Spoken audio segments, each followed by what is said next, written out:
Muy buenas tardes a todos, espero que estén muy bien y estoy contento que podamos pasar un tiempo juntos a la luz de las Escrituras en esta lluviosa tarde de agosto.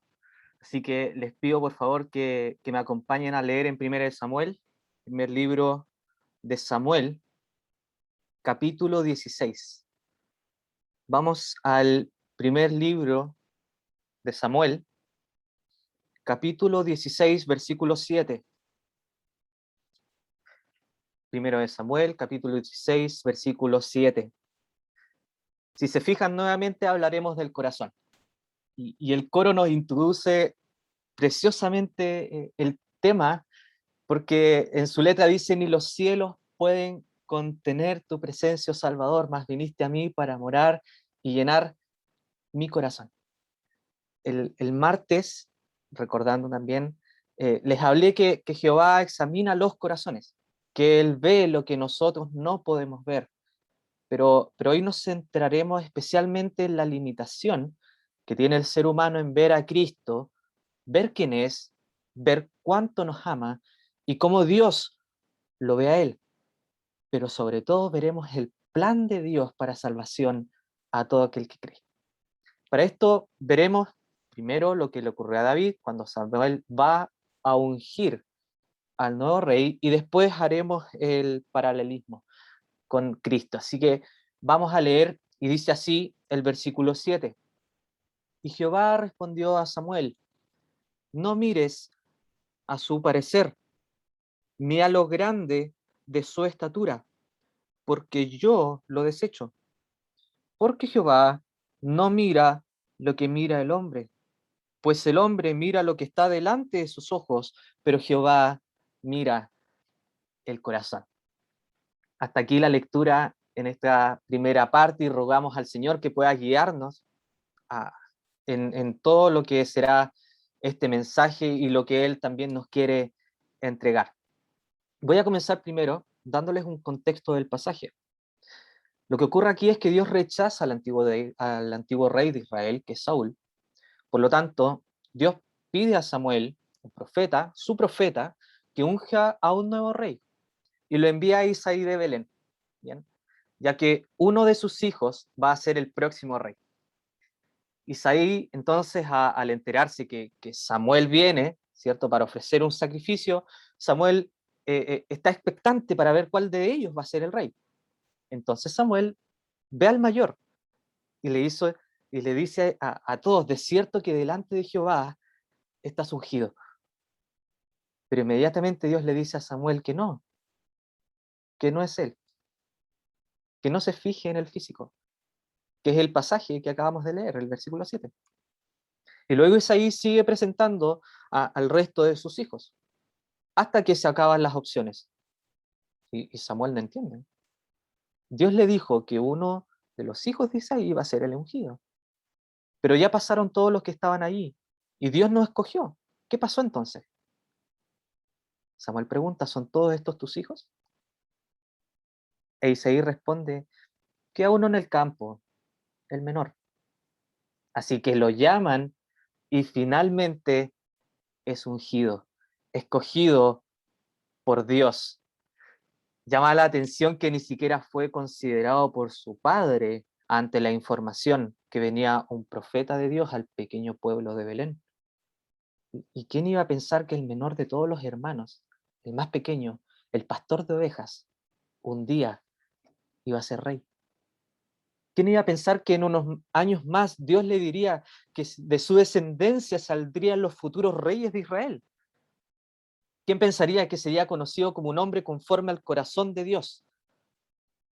Los hombres vieron lo que estaba delante de sus ojos.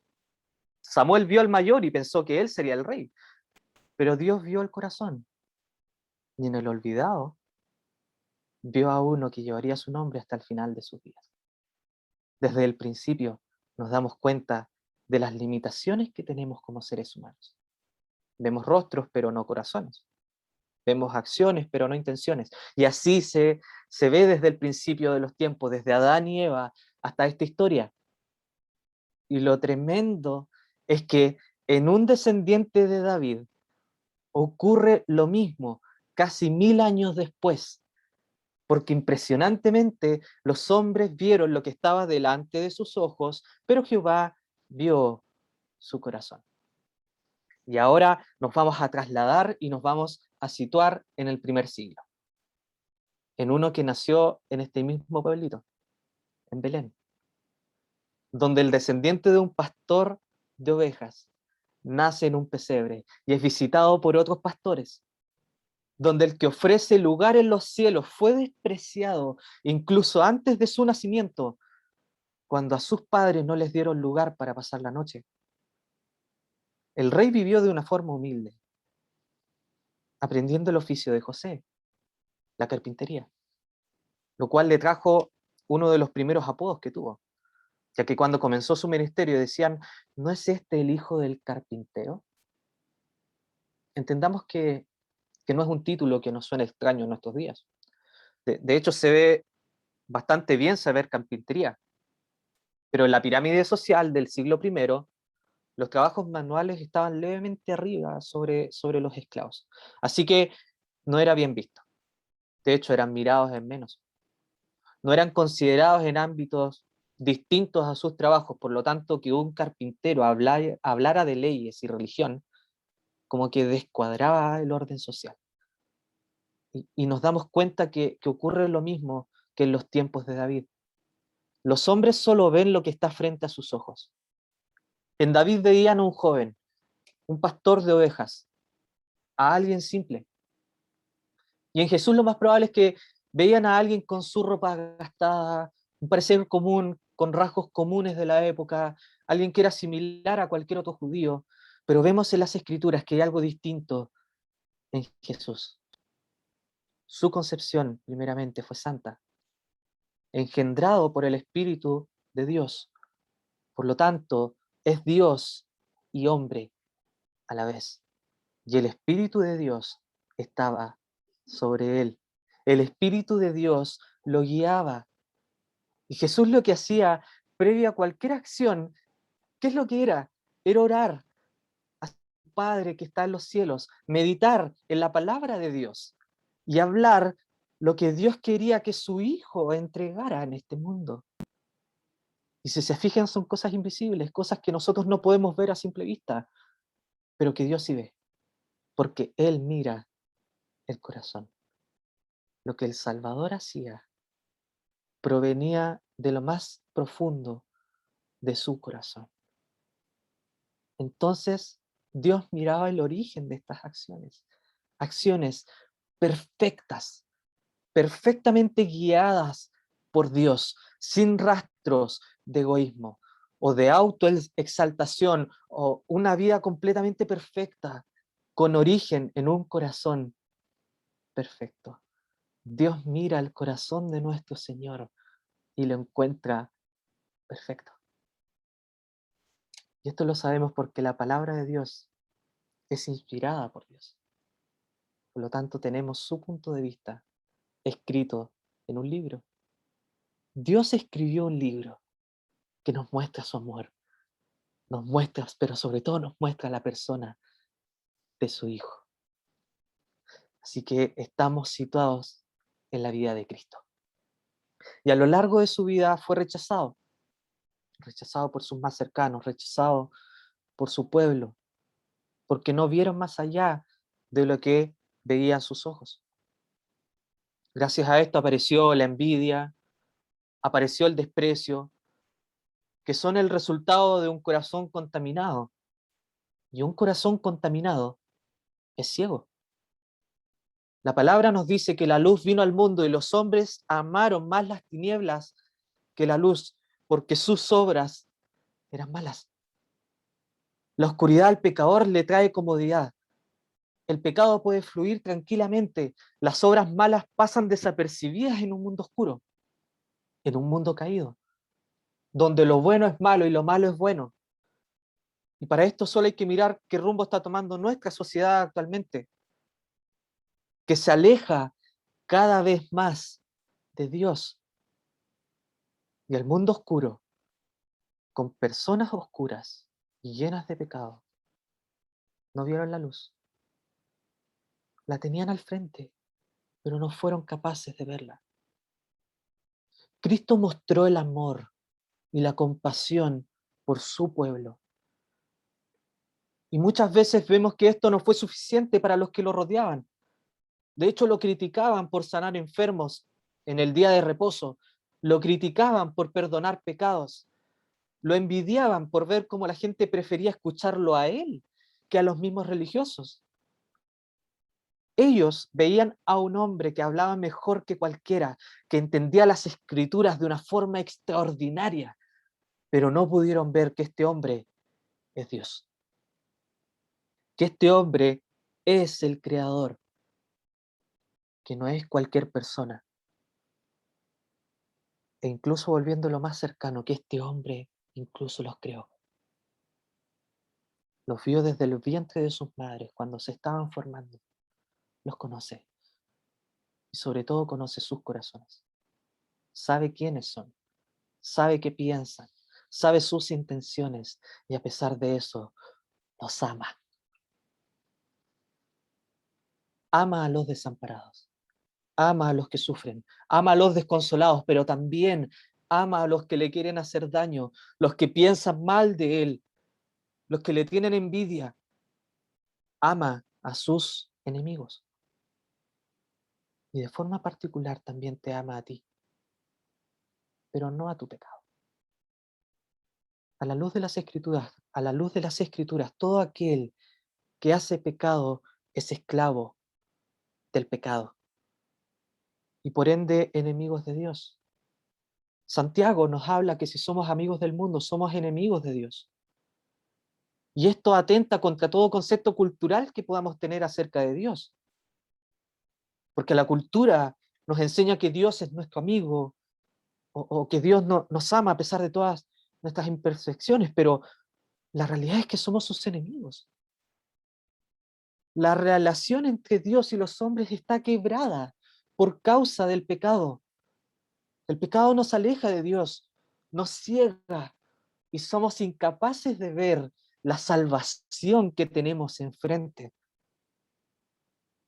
Porque aún cercano a los 2000 años, posterior a la muerte y resurrección de Cristo, tenemos exactamente el mismo problema. Vemos lo que tenemos enfrente a nuestros ojos. Tenemos nuestras Biblias y vemos un libro que si no fuera por el Espíritu no lo entenderíamos. Vemos en la historia un crucificado. Lo vemos, pero nada más allá si no fuera por el Espíritu. Y siempre es necesario las palabras guiadas por Dios para explicar lo que allí ocurrió. Si no, sería una historia. No veríamos la profundidad de lo que pasó en la vida y muerte de Jesús y cómo esta obra nos beneficia. Dios miró nuestro corazón y lo encontró impuro, lleno de pecado, lleno de errores. A pesar que el mundo vea en nosotros a alguien que, por ejemplo, asiste a este tipo de reuniones, que se da el tiempo de escuchar, que escucha con respeto, que ayuda a los demás cuando puede, pero a Dios no lo podemos engañar. Dios nos ve, nos encuentra sucios y dignos de condenación. Pero ¿qué hace Dios ante esta plaga de pecado? No nos elimina del mapa. Al contrario, sino que nos da una salvación tan grande y gratuita que parece increíble que exista. Y es tan fácil acceder a ella porque hubo uno que hizo lo más difícil para regalarnos la vida. Y para esto volvamos al siglo I. Tenemos al Salvador frente a su pueblo. Finalmente, las conclusiones que los hombres sacaron sobre Jesús, porque vieron lo que estaba frente a sus ojos, rinde fruto y lo encarcelan, lo enjuician, y ahora va camino a la cruz. A la vista de los hombres hay expectación por ver a su enemigo sufrir las consecuencias del maltrato. A la vista humana, ven a un hombre condenado a la muerte por desafiar el sistema religioso imperante en la época. Pero Dios ve el inicio de la obra que preparó de antemano para dar salvación a este. Juan 3:16 nos dice, porque de tal manera amó Dios al mundo, que ha dado a su Hijo unigénito para que todo aquel que en Él cree no se pierda, mas tenga vida eterna. Y se da inicio al plan. Dios entrega a su Hijo para que muera por sus enemigos. El hombre conforme al corazón de Dios, el hombre perfecto en su esencia, el hombre que jamás pecó, el Rey de Reyes y Señor de señores, es tratado como un esclavo, azotado como un criminal y crucificado como un traidor. Y a la vista de todos los presentes es causa de rechazo. Los hombres ven a un crucificado, una calaña de la sociedad, a alguien despreciable, sufriendo el peor de los castigos de la época. Pero Dios ve el corazón de su Hijo y ve un corazón dispuesto a sufrir para salvar. Ve un corazón puro, un corazón lleno de amor, dispuesto a dar su vida para rescatarnos. La cruz nos muestra que el plan de salvación es llevado por el más apto para la tarea. Es llevado por uno que ama de formas incomprensibles. Y en la cruz se ve que Él ama a su prójimo más que a sí mismo. En la cruz hay esperanza para los que están perdidos. La cruz es el norte de la brújula. Allí está la dirección correcta que debe tomar tu vida. En la cruz está la salvación que necesitas. En Cristo está tu descanso. Cristo con su corazón dispuesto a darlo todo se entrega voluntariamente para ser crucificado. Sus manos y pies son clavados en esa cruz. Con un dolor inmenso soporta el castigo y sigue adelante con valentía y coraje ante lo que está por venir. Porque este dolor físico no es lo que salva. Soportar las burlas, la vergüenza, la tentación de bajar de la cruz no es lo que salva. Lo que salva es lo que ocurre en esas 3 horas de tinieblas. Cerca del mediodía el sol se oscurece y nadie pudo mirar lo que ocurrió allí en la cruz. Cuando Cristo decide cargar con tus pecados en su cuerpo, viendo tu corazón y en un estallido de compasión, los presenta ante el juez del universo y el castigo de nuestra paz fue sobre él. El desamparo que merecemos cae sobre él, porque en medio de la oscuridad se escucha desde la cruz: Dios mío, ¿por qué me has desamparado? Estimado, en la cruz Cristo tomó nuestro lugar. En la cruz se evidencia el acto de amor más impresionante.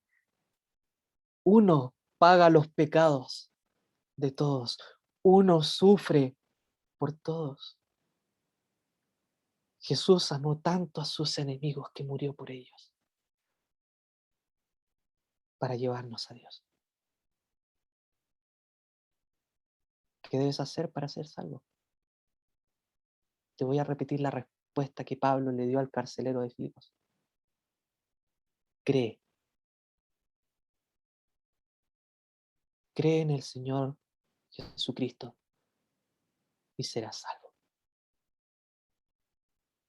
confiesa con tu boca que Jesús es el Señor y serás salvo. Nada más que eso. No hay que hacer obras complementarias, no hay que rezar infinitamente para limpiar cada pecado, o hacer ayuno, o autoflagelarse para conseguir el perdón, o ayudar a los demás con la intención de equilibrar la balanza que está en tu contra. Lo que debes hacer es creer. Acepta a su Hijo, cree en su persona, y hoy serás salvo. Que el Señor bendiga su palabra en esta tarde.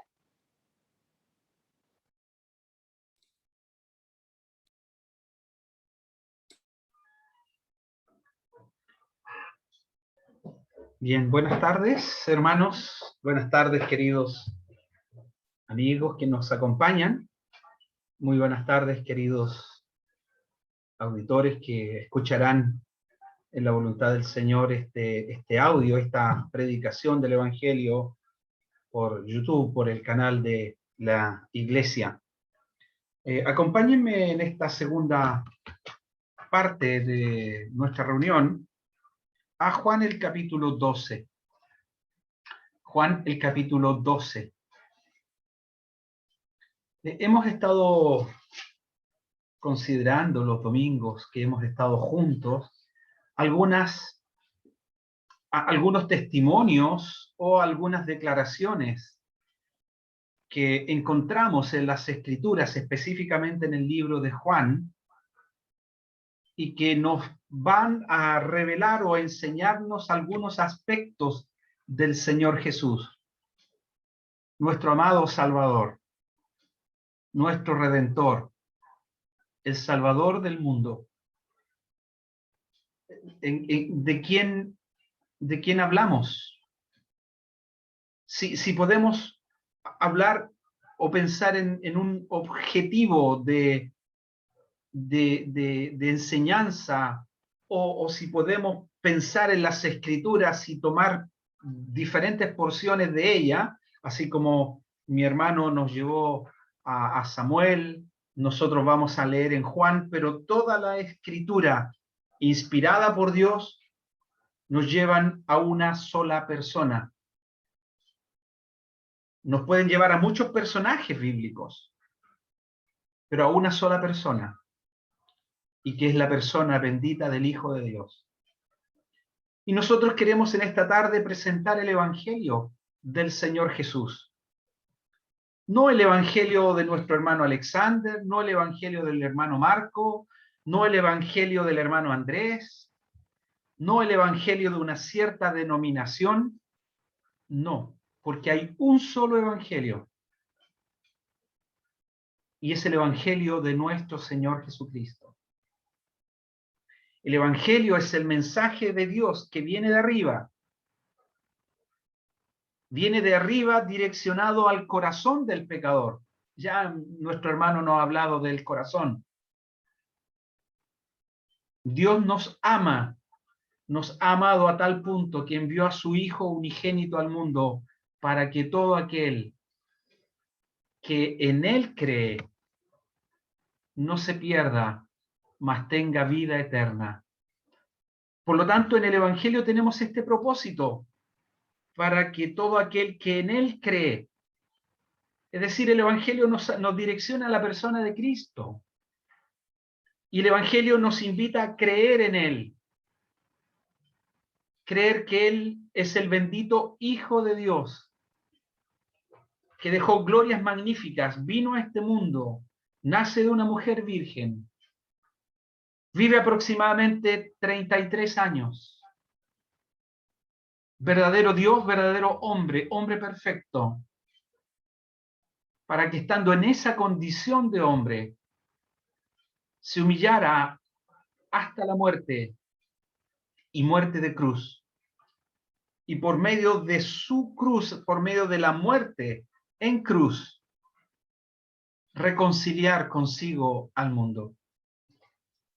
Para que todo aquel que en Él cree, para que todo aquel que deposita su fe, su confianza en Él, no se pierda, mas tenga vida eterna. Es decir, ese mensaje y esa actitud de creer en Él transportará al hombre pecador como tú, hombre pecador como yo, lo transportará a una eternidad de vida, vida eterna en Cristo Jesús. Así que estamos aquí para compartir este mensaje y hacer esta invitación a creer en Él. Ya mi hermano ha hecho esta invitación de venir y creer en Él. Y fíjense que en la porción que vamos a considerar, el vocablo creer y sus derivados es la palabra o el vocablo que más se repite aquí en el capítulo 12, más aún en la porción que vamos a leer. Y vamos a considerar algunos pensamientos, vamos a tener algunas consideraciones respecto de este vocablo creer. Vamos al versículo 36. Juan el capítulo 12, versículo 36. Ya habíamos considerado la vez anterior parte de esta porción, pero vamos a partir en el versículo 36. Entre tanto, es el Señor el que habla, entre tanto que tenéis la luz, creed en la luz, para que seáis hijos de luz. Estas cosas habló Jesús y se fue y se ocultó de ellos. Pero a pesar de que había hecho tantas señales delante de ellos, no creían en él. Para que se cumpliese la palabra del profeta Isaías que dijo: Señor, ¿quién ha creído a nuestro anuncio y a quién se ha revelado el brazo del Señor? Por esto no podían creer, porque también dijo Isaías: cegó los ojos de ellos y endureció su corazón, para que no vean con los ojos y entiendan con el corazón y se conviertan y yo los sane. Isaías dijo esto cuando vio su gloria y habló acerca de él. Con todo eso, aún de los gobernantes, muchos creyeron en él, pero a causa de los fariseos no lo confesaban, para no ser expulsados de la sinagoga, porque amaban más la gloria de los hombres que la gloria de Dios. Jesús clamó y dijo: el que cree en mí no cree en mí, sino en aquel que me envió. Y el que me ve al que me envió. Yo la luz he venido al mundo, para que todo aquel que cree en mí no permanezca en tinieblas.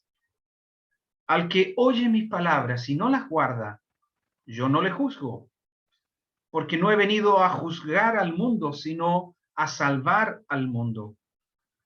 El que me rechaza y no recibe mis palabras, tiene quien le juzgue. La palabra que he hablado, ella le juzgará en el día postrero. Porque yo no he hablado por mi propia cuenta. El Padre que me envió, él me dio mandamiento de lo que he de decir y de lo que he de hablar. Y sé que su mandamiento es vida eterna. Así pues, lo que yo hablo, lo hablo como el Padre me lo ha dicho. Hasta aquí, por el momento, en esta lectura de la palabra del Señor. Así que, si usted ha seguido esta lectura, se habrá percatado del número de veces que aparece este vocablo creer. Yo conté al menos 8 veces entre el versículo 36 y el versículo 50. Creed en la luz, creían en él. Quien ha creído, no podían creer, muchos creyeron. El que cree en mí, dijo el Señor, y aquel que cree en mí no permanezca en tinieblas. Así que tenemos varias veces esta expresión, esta palabra creer. Y es una palabra muy, muy importante. Una palabra muy importante porque en las Escrituras Las Escrituras nos direccionan hacia la persona de Jesús. Y las Escrituras nos invitan a ejercer voluntariamente, inclinar nuestro corazón a mirar a Jesús, escuchar sus palabras, atesorarla en nuestro corazón y ejercer esa creencia, esa confianza plena que Jesús es el Cristo, que Él efectuó la obra de nuestra redención, que Él muere la muerte de sustitución. ¿Qué significa? La muerte por el pecador. Nuestros pecados han hecho una separación entre el hombre y Dios, dice el profeta. Nos hemos transformado en enemigos de Dios. Y esa condición de enemigos de Dios nos pone en una condición de excluidos de la gloria de Dios por causa de nuestros pecados. Por causa de tus pecados, tú te has transformado en un enemigo de Dios. Por causa de mis pecados, me he transformado en un enemigo de Dios. Y la paga del pecado es muerte. Muerte espiritual. Y luego vendrá la muerte física. Separado de Dios. Y el apóstol, cuando escribe a los Efesios, les dice, y esto erais vosotros, o esta era la condición en la cual ustedes se encontraban antes, muertos en vuestros delitos y pecados. Pero ahora tenéis vida. Y esta vida está centrada en Cristo. Y esta vida es ofertada por Dios para todo aquel que cree. Si confesares con tu boca y creyeres en tu corazón que Dios le levantó de los muertos, serás salvo. Jesús dijo, id por todo el mundo y predicad el evangelio a toda criatura. El que creyere será salvo, mas el que no creyere será condenado. Es decir, el creer, poner nuestra fe, nuestra confianza en Cristo, es creer que Él es el Hijo de Dios y que su muerte es suficiente para perdonarnos, para limpiarnos de todos nuestros pecados. Por boca del profeta, Dios hace esta invitación. Venid luego, dice Jehová, y estemos a cuenta. Si vuestros pecados fueren como la grana, como la nieve serán emblanquecidos. Y si fueren rojos como el carmesí, vendrán a ser como blanca lana. Y aquí en esta porción, Juan escribe, inspirado por Dios. Juan escribe no lo que él simplemente vio y en un momento de inspiración escribió acerca de Jesús. Aquel maestro a quien él amaba y por quien él estuvo dispuesto a ir aún al sacrificio y dar su vida por amor de su Señor. Juan no escribe lo que él quiso escribir y ese sentimiento profundo quizás que albergó en su corazón. No, Juan escribe inspirado por el Espíritu de Dios, soplado por Dios mismo, y cada escritura, cada palabra, cada letra que tenemos en este libro precioso, toda la escritura es inspirada por Dios y es útil. Y la primera utilidad para nosotros es que las escrituras arrojan luz en medio de las tinieblas en la cual nosotros nos encontramos. Y aquí el Señor hace la invitación en el versículo 36 a creer en la luz, a creer en la luz, para que seáis hijos de luz. El Señor ya había dicho, yo soy la luz del mundo, allí en el capítulo 8. Yo soy la luz del mundo.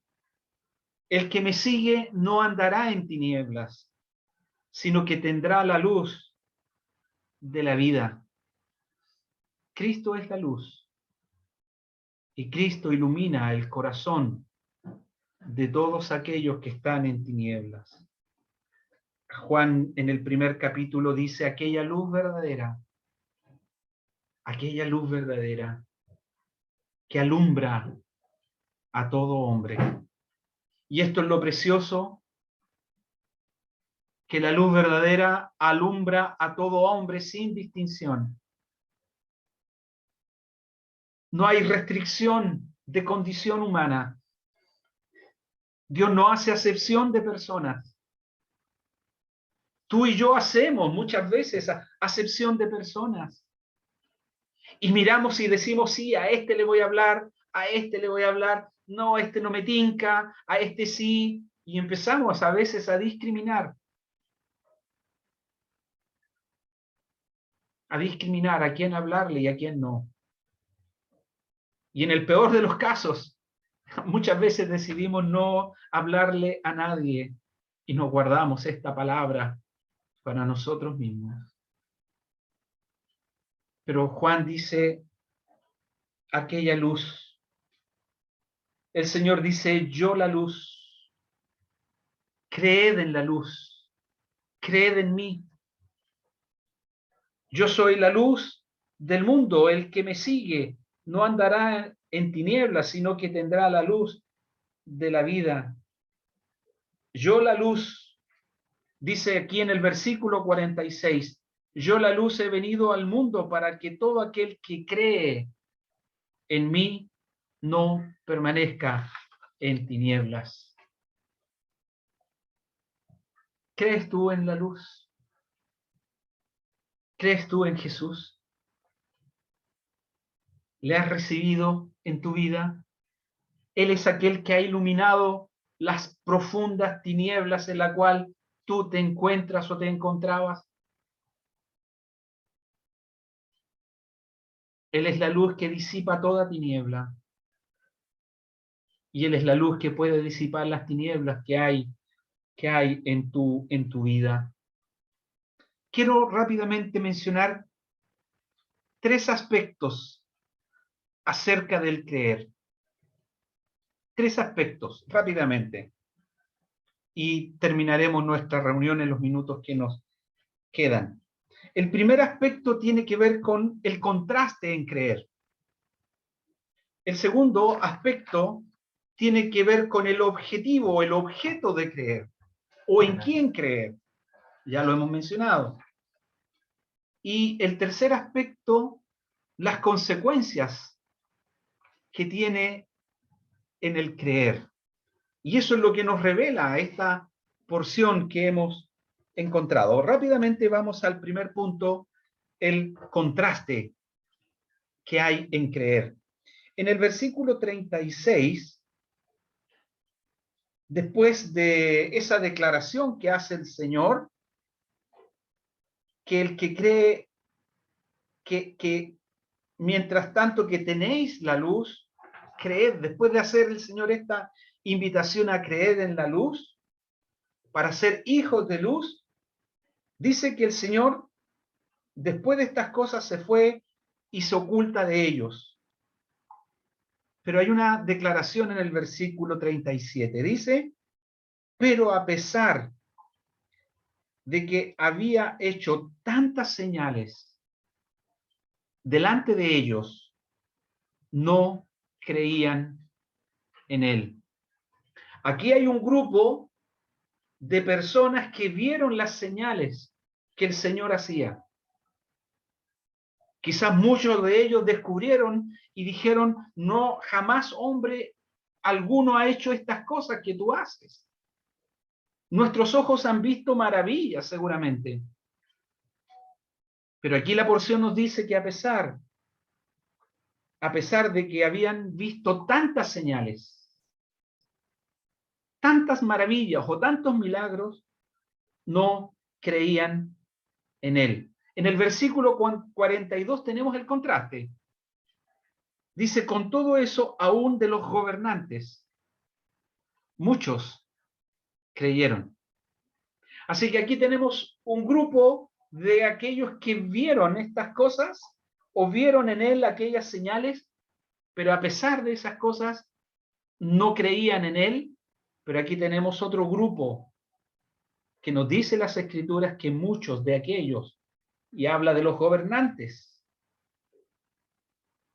y no tan solo quizás los gobernantes, otros que le escucharon, otros que le vieron, realmente fueron afectados por las palabras del Señor, por las obras del Señor, por aquello que el Señor hizo. Y aquí tenemos una primera verdad cuando predicamos el Evangelio. El Evangelio es el mensaje de Dios que sale y se proclama. Y la responsabilidad nuestra es hasta ahí presentar a aquel que es la luz del mundo. Y hacer la invitación, venid, dijo el Señor, venid a mí todos los que estáis trabajados y cargados, que yo os haré descansar. Venid a mí, dijo el Señor, venid a mí, yo os haré descansar. ¿Cuántos vinieron a él? En una ocasión el Señor estaba enseñando y le trajeron muchos enfermos, muchos angustiados, muchos atribulados. Vinieron a él con cojos, mancos, ciegos, sordos, mudos. Los pusieron a los pies del Señor y saben, el Señor fue movido a misericordia y el Señor permitió sanidad física en ellos. Muchos que vinieron siendo atormentados por espíritus inmundos, vinieron delante del Señor y Él los sanó. Él es el Hijo de Dios Todopoderoso, nada imposible para Él. No podemos restringir el poder de Dios en ninguna manera. Creamos o no creamos, tengamos conocimiento o no lo tengamos, tengamos un conocimiento acabado, tengamos una estructura y conocimiento de las Escrituras del Génesis al Apocalipsis. Dios está por sobre todo hombre, por sobre todo conocimiento. Dios es soberano y Él obrará y obra como Él quiere. Pero Él mira a los hombres, establece que todos los hombres son pecadores. Él mira a los hombres y establece el mecanismo de salvación. Y el mecanismo está en su Hijo Jesucristo. Y Dios establece por su palabra que todo aquel que en Él cree tiene vida eterna. Pero el que rehúsa creer no verá la vida. La ira de Dios está sobre él. Aquí tenemos estos dos grupos. Aquellos que vieron y rechazaron, a pesar de ver muchas señales, no creían en él. Pero acá también tenemos otro grupo de aquellos que sí creyeron en él. Y Dios divide a la humanidad en estos dos grupos, los que creen y los que no creen. ¿Dónde estás tú? La suma de ambos da toda la humanidad. Y tú no puedes estar en los dos lugares. Eso es lo que nos enseña las Escrituras. ¿Estás en el grupo de aquellos que no creen? ¿O estás en aquellos del grupo de los que sí creen? Muchos creyeron en él. Ojalá Dios quiera que tú seas y pertenezcas a este grupo. Mire, ¿quiénes no creían en él? Versículo 37. Los que vieron muchas señales, pero no creyeron en él. Versículo 42. Con todo esto, aún de los gobernantes, muchos, no dice todos, muchos, creyeron en él. Quizás un gran grupo de ellos no creyó en él. Los que vieron señales, hombres religiosos. En el mismo versículo 42 tenemos los fariseos, pero por causa de los fariseos no le confesaban, para no ser expulsados de la sinagoga. Los gobernantes, los fariseos, los religiosos, cerraron su corazón al bendito Hijo de Dios. Versículo 43, porque amaban más la gloria de los hombres que la gloria de Dios. Allí tenemos otro grupo, los que aman más la gloria de los hombres. ¿Por qué tú no crees en Él? ¿Hay algo que te impide creer en Él? ¿Será que te has acostumbrado a ver? ¿Será que te has acostumbrado a oír? ¿Será que te has acostumbrado a escuchar y te has habituado al lenguaje de las Escrituras que ya no hay efecto en tu vida? ¿O será que perteneces a este grupo religioso que tiene la religión y establece sus normas y su estructura que impide su religiosidad de ver realmente al bendito Hijo de Dios obrando en su vida?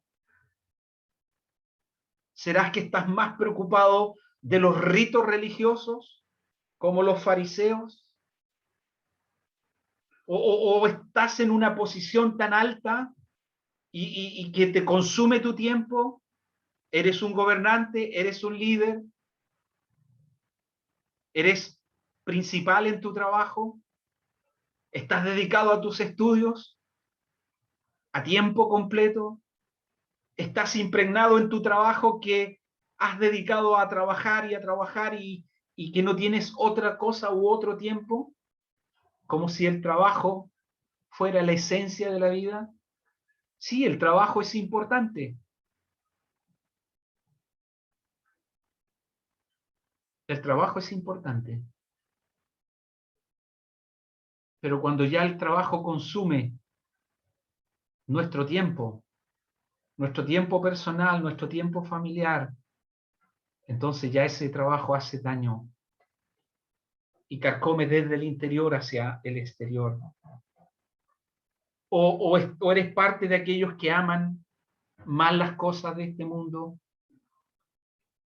la posición personal, trabajar para ser alguien importante, ocupados en estas cosas de esta vida. Fíjate, si tu corazón está puesto en las cosas temporales de esta vida, entonces el resultado solo será para esta vida. Pero bienaventurados son aquellos que albergan, que acuñan, que guardan, que trabajan para aquello que proyecta hacia la eternidad. Somos eternos. Somos eternos, tú y yo somos eternos. Nuestra vida no se termina con la muerte. Vamos rumbo a la eternidad. Y tú vas rumbo a la eternidad, ya en un camino irreversible. ¿Cuánto tendrás en esta vida? 20, 30, 40, 50, 60 años. Y partes a la eternidad. ¿Dónde estarás tú cuando partas a la eternidad? El Señor hace la invitación y dice: entrad por la puerta estrecha, porque ancha es la puerta, espacioso el camino que lleva a la perdición. Muchos son los que entran por ella, muchos son los que van camino a la perdición. Hay un lugar llamado la perdición, la condenación, porque estrecha es la puerta y angosto el camino que lleva a la vida, y pocos son los que la hallan. Perdición y la vida eterna. Hay un camino estrecho, que es Cristo. Hay un camino angosto, que lleva a la vida. Jesús dijo, yo soy el camino, yo soy la verdad, yo soy la vida. Él es el camino. Él es el camino al Padre. Nadie viene al Padre sino por mí. ¿Estás en el camino que conduce a la vida? ¿O estás en el camino ancho y espacioso que lleva a la perdición? Y no hay más. No hay camino intermedio. O tu vida va camino a la eternidad con Dios, o tu vida va a una eternidad lejos de Dios. Pero la palabra insta a prepararte, porque un día te has de encontrar con aquel que es juez de vivos y muertos. Prepárate para venir al encuentro de tu Dios. Ojalá tú seas de aquellos que creen en Cristo, de aquellos que como dice el Señor aquí, en aquellos que creen en Cristo y en aquel a quien Él o de quien Él ha sido enviado. Dice el versículo 44, Jesús clamó y dijo, el que cree en mí, no cree en mí, sino en el que me envió. Y el que me ve, ve al que me envió. Versículo 49, porque yo no he hablado por mi propia cuenta, el Padre que me envió, Él me dio testimonio de lo que he de decir y de lo que he de hablar. Aquí tenemos una unión estrecha, íntima, entre el Hijo y el Padre. Juan escribirá en su primer capítulo acerca de que a Dios nadie le dio jamás el unigénito Hijo que está en el seno del Padre. Él le ha dado a conocer. ¿Quieres conocer a Dios? ¿Quieres conocer al Padre? Conoce a Jesús. El que me ha visto a mí, dijo el Señor, ha visto al Padre. El que me ve, ve al que me envió. Porque en él habita corporalmente toda la plenitud de la deidad. Porque el Padre es Dios y el Hijo es Dios. Un solo Dios, manifestado en tres personas. El Padre, el Hijo y el Espíritu Santo, bendita Trinidad. Jesús es la imagen misma de su sustancia. Él es la imagen, como dice Colosenses, el capítulo 1, versículo 15, Él es la imagen del Dios invisible. Y el libro de los Hebreos nos dice que Él es el resplandor de la gloria y la imagen misma de su sustancia.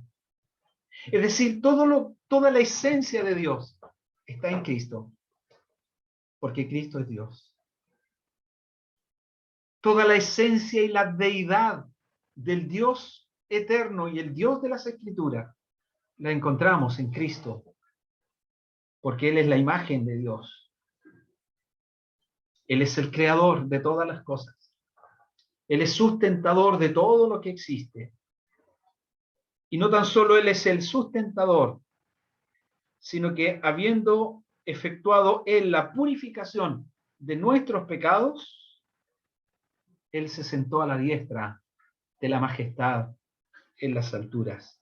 Cristo es Dios verdadero y Cristo es hombre perfecto y hombre verdadero. Juan en su carta escribirá, pero sabemos que el Hijo de Dios ha venido y nos ha dado entendimiento para conocer al que es verdadero.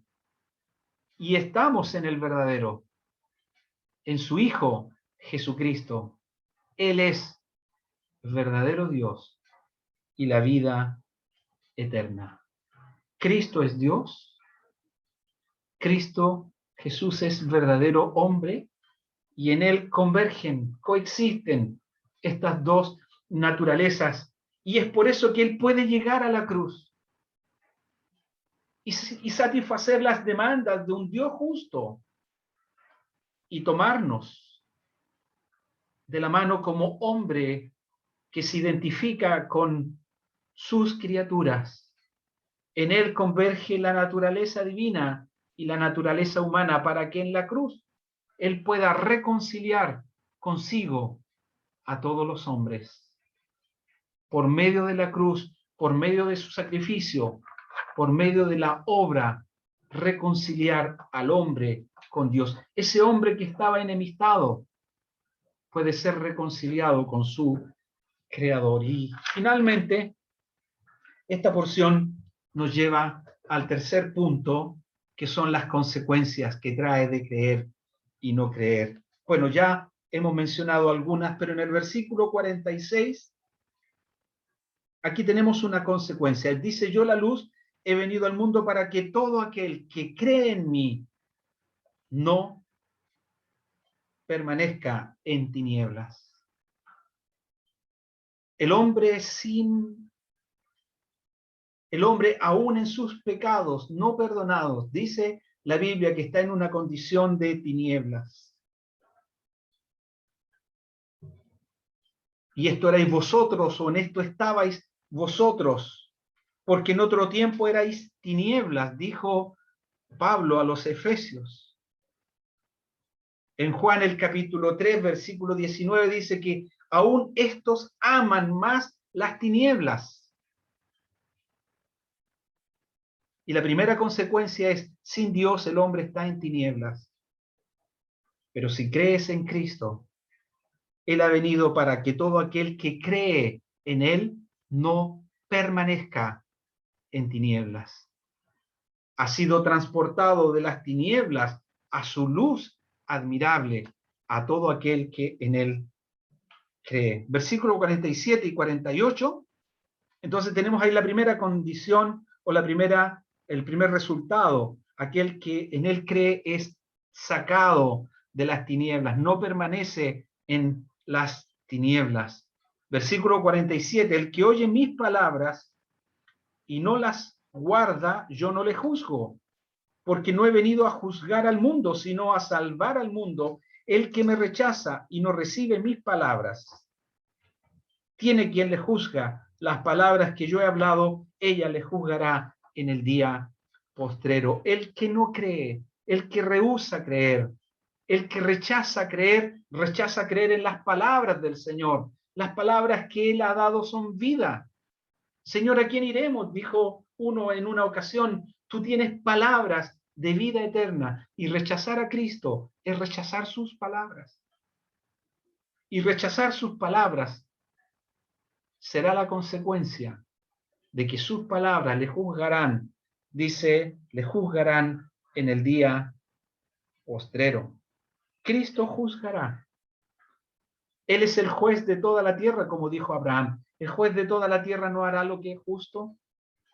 Dios ha establecido, el Padre ha establecido, como dice Juan, el capítulo 5, el Padre a nadie juzga, sino que todo el juicio lo ha dado al Hijo. Y finalmente, dice en el versículo 48 al final, la palabra que yo he hablado, la palabra que he hablado, ella le juzgará en el día postrero. El hombre va hacia el día postrero, el hombre va hacia la eternidad, y un día el hombre ha de encontrarse con su Creador o ha de encontrarse con el juez. Él tiene un nombre que es por sobre todo nombre, para que en el nombre de Jesús se doble toda rodilla, toda lengua ha de confesar que Él es el Señor, para gloria de Dios Padre. Y llegará un día, Apocalipsis el capítulo 20, un día llamado el juicio del gran trono blanco. Estarán grandes y pequeños de pie ante Dios. Los libros serán abiertos y serán juzgados los muertos por las cosas escritas en los libros. Y todo aquel, dice la palabra, y todo aquel que no sea hallado o no esté inscrito en el libro de la vida, dice, fue lanzado al lago de fuego, y esta es la muerte segunda. ¿Por qué no evitar ese día? Cree en Cristo, cree en Él, ven a Él, recíbele a Él. Él efectuó la obra de la cruz, Él derramó su sangre, Él murió por nuestros pecados, Él fue sepultado, Él resucitó al tercer día conforme a las Escrituras, Él apareció a los suyos, Él ascendió a los cielos, está entronado, tiene un nombre que es por sobre todo nombre, y tú puedes creer en Él, en el bendito y glorioso Hijo de Dios. Cree en Él, ven a Él. El que a mí viene no le echo fuera. Cree en el Señor Jesucristo y serás salvo. Vamos a orar para terminar esta reunión. Nuestro Dios y nuestro Padre, gracias por esta doble presentación de tu palabra. Gracias por recordarnos que en Cristo hay salvación, por recordarnos que en Cristo hay perdón, que tú no haces acepción de personas, tú buscas a los pecadores para salvarles. Tú no quieres la muerte del impío, sino que el hombre se convierta a ti. Oh nuestro Dios, el Evangelio ha sido presentado. La invitación a creer en Él la hizo el mismo Señor. El que cree en mí, el que cree en mí tiene vida eterna. Pero el que rehúsa creer no verá la vida, sino que la ira de Dios está sobre él. Nuestro Dios, queremos que tú tomes tu palabra, la lleves al corazón de todos nosotros, para que se produzca el milagro de la salvación en aquellos corazones que aún están en sus pecados y en tinieblas.